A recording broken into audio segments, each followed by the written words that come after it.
Hello, I'm John Eldridge, and welcome to the Ransomed Heart audio podcast.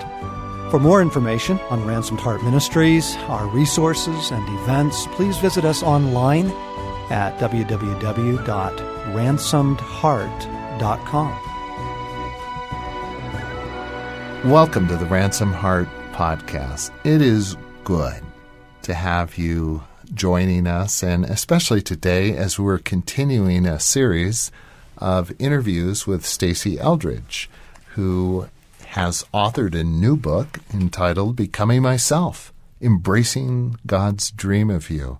Though Stasi has co-authored with her husband John a couple of other books, Love and War, Finding the Marriage You've Dreamed of, and then Captivating, Unveiling the Mystery of a Woman's Soul. This is Stasi's first total solo book. Stasi, congratulations. Thank you, Craig.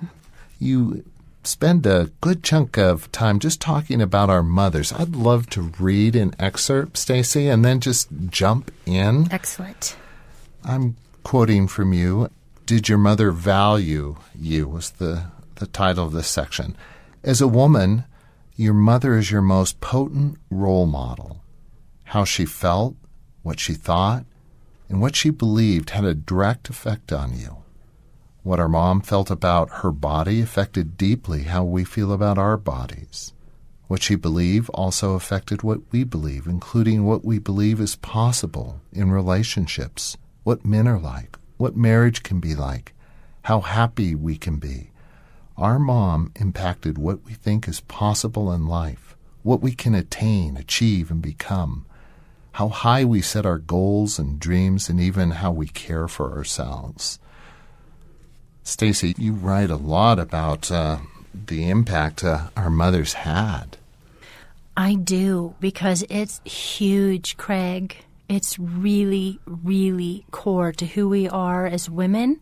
It's also hugely core to who you are as a man. Mm-hmm. It's just really good to do. I mean, I am a woman, and I'm interested in women's issues. And as a ministry, Ransomed Heart, we do spend a lot of time speaking about the core impact that a father has on his daughters and on his sons. It is essential because of the way, because of the way God created the universe. The father-child relationship is the deepest in the universe. And it's to the father that the child brings the core questions of their heart. For the man, right? Do I have what it takes? For the little girl, it's, am I captivating? For both, it's, do you love me? The father bestows identity. And it can be really easy in our thinking as Christians or even as a culture that, well, it's the father that has the huge impact. So what the mother does is, wash the underwear. Her role is pretty secondary. Like, is there still bread and milk? We couldn't be more wrong. The mother bestows self-worth. The mother is a mother at the moment that she conceives, and her impact on the human being, on the son or the daughter, begins at that moment. During the 9 months of gestation, tons is being transferred, imprinted onto the embryo and onto the fetus and the developing baby. And it's really important, particularly as women, that we look at that. We look at our mothers' lives. If we were adopted, we can ponder and we can imagine what our mothers, our birth mothers, were going through and come to learn the effect that had on us, because it really did. It did. And then growing up as an infant, as a child, as a young woman, as a woman being launched out into the world on her own, the way our mother handled our hearts and mothered us, the role that plays, it's huge. And no one had a perfect mother. So in these chapters, I'm not throwing any mothers under a bus. I'm a mother. I have failed my sons in countless ways. They need Jesus.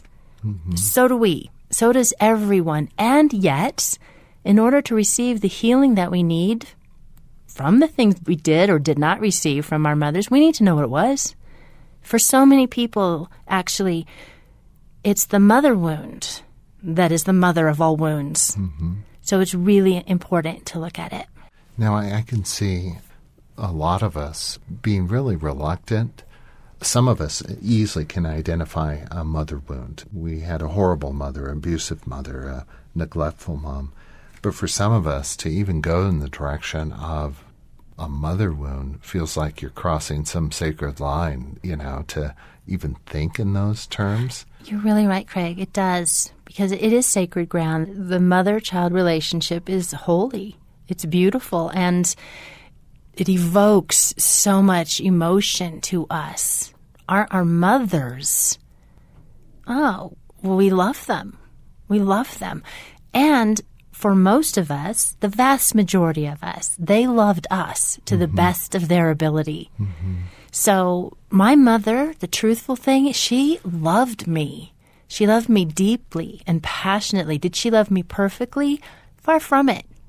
But that's not the core identity. The core is that she loved me. And from that place, and of actually growing and knowing that more as I grow older and understanding and seeing it better, that's why I said we're not throwing them under a bus. It really is holy ground.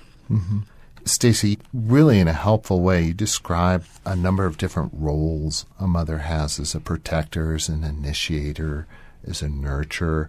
And that, for me, was really one, insightful and just helpful, reflecting on what all that my mom did do well and how God used her and what a vital role she had in my development. Isn't that good? I mean, it's really true. And I think it wasn't until I was about 40 years old before I began to really appreciate what my mother did and sacrificed and offered for me. Because I didn't know. And as a child, you don't know. Whatever your experience is as a child, it's your normal. Some part of you may know that it's just really wrong, but it's still your normal. And a mother mothers us all throughout our lives. And the core thing is, as an infant, answering our cries for food, for help, for nurture, to get our diapers changed. And it's a demanding job. It is. What is it? The hardest job on earth, because it's relentless. It's never ending. It's not only is it 24/7, it's the rest of your life. When you're a mother, that's it. Done deal. My sons don't live at home anymore. I am no less a mother. That is my core identity. A child of God, mother. Yeah. In your story, Stasi, you said you kind of begin to realize how much your mother really loved you. Was that it at about age 40? Well, I'm glad that I had moments of knowing that before. I really did. And she did love me. My mother died when I was about 42. And I read this one quote, I'm forgetting who it's by, but it's saying that my mother died 5 years ago, but our relationship is still changing. My mother's been gone more than 10 years, and our relationship is still changing. And what's wonderful is God is coming and revealing my own history to me and the mothering I received with more clarity than I had when I was in the midst of it. I couldn't see it. This is my normal. This is life. And I think I was a pretty selfish teenager, as more selfish than I realized. And we grow. And as we grow up, we can see more clearly.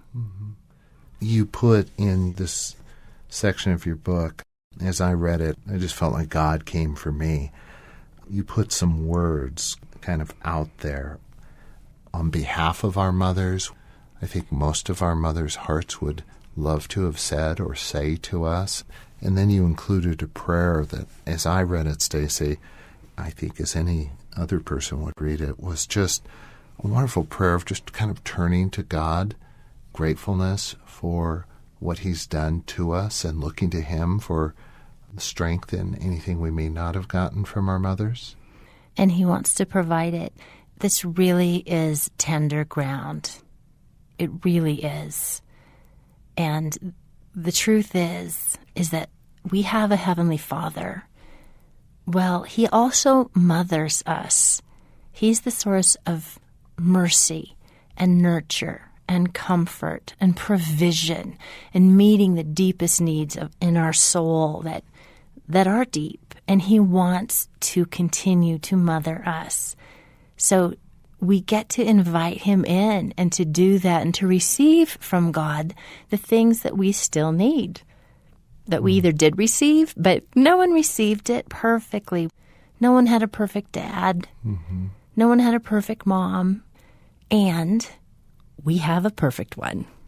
So these are just tender, tender chapters to gently explore the effect that our mother had on us, to look at it, to value it, to esteem it. The role of mother is powerful. The role of women is powerful, essential, vital, and then also to invite God to come and to give us, meet us in the places where we still hunger for a mother's love, where we still need the merciful touch and nurturance of a mother. Can I just read a paragraph? Sure. Okay. Your mother's effect on you is profound.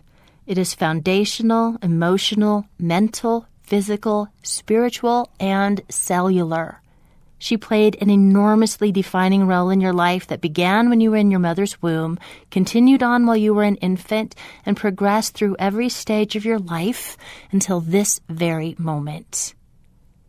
Craig, I need to just say that I love what I got to create with God in writing this book.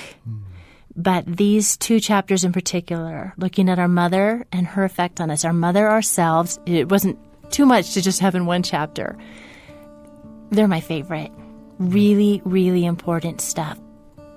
So, Stacy, so good. Thank you for just highlighting the kind of central importance and just the passion of your heart on this particular section of your book on mothering. Friends, we just hope that you'll go to your local bookstore and pick up Stacy's new book, Becoming Myself, Embracing God's Dream of You. It's available now, and along with it, you can pick up a study guide on the book that you can use personally or include a group of women to go through with you.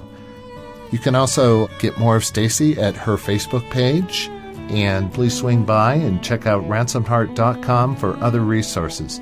Next week, we'll play an excerpt from this section on mothers. That'll be great.